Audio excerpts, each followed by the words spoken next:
এরা নির্বাচনের তফসিল ঘোষণা করতে যে নাটক করলো, এরা নির্বাচন দেবে কিভাবে আমি বুঝতে পারি না। এইমাত্র হচ্ছে ব্রেকিং নিউজ যে আগামীকাল সন্ধ্যা ৬টায় নির্বাচনের তফসিল ঘোষণা করা হবে।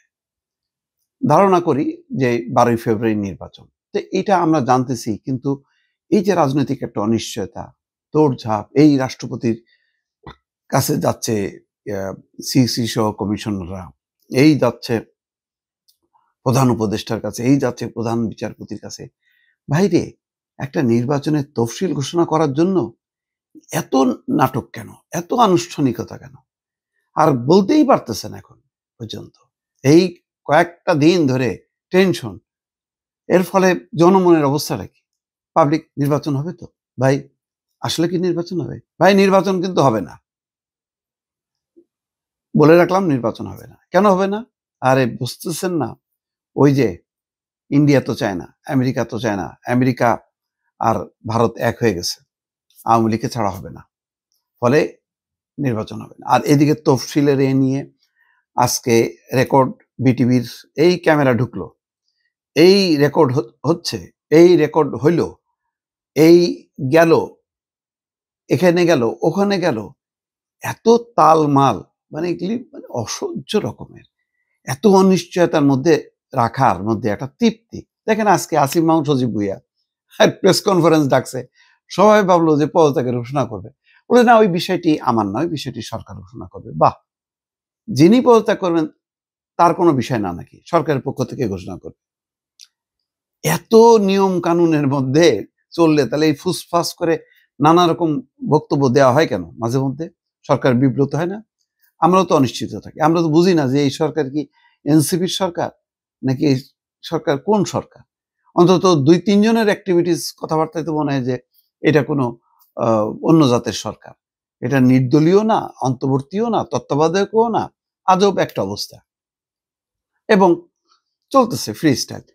আজকে এই তফসিলটা নিয়ে গত 2-3 দিন ধরে যা হইল, অকল্পনীয়। শেষে এখন বলা হচ্ছে যে কালকে 6টার সময় ঘোষণা করাবে ইসির সিনিয়র সচিব।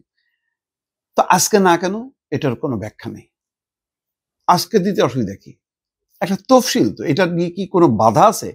কেউ কেউ বলতেছে যে ভাই নির্বাচনের তফসিল দিলে খবর আছে, হ্যাঁ, মানে পিঠে হাড্ডি গুঁড়া করে ফেলবো, কেউ বলছে?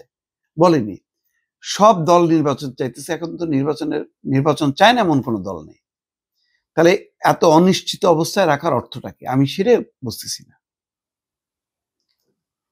দিন যত যাচ্ছে ততই পরিস্থিতি ঘোলাটে। আমার কেউ কেউ মানে খুব চ্যালেঞ্জ দিয়ে বলতেছে, আপনি লিখে রাখেন, নির্বাচন কিন্তু হচ্ছে না। কেন হচ্ছে না? কারা বাধা দিচ্ছে? কিছুই বুঝতেছে না।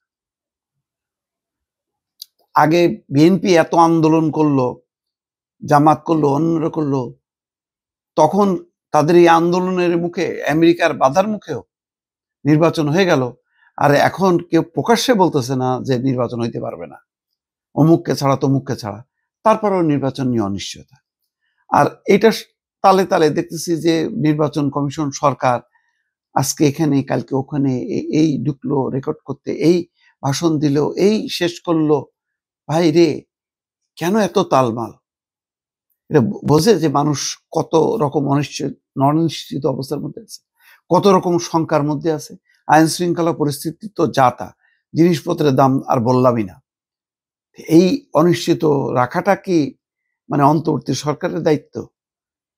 যত দ্রুত নির্বাচন দিয়ে ভাই বিদায় নেবে তত ভালো। রাজনৈতিক দলগুলো বুঝুক, আপনাদের বোঝার দরকার নেই, যথেষ্ট আপনারা বুঝতে পারছেন। এখন নির্বাচনটা কেমনে হবে তাও আমি জানি না।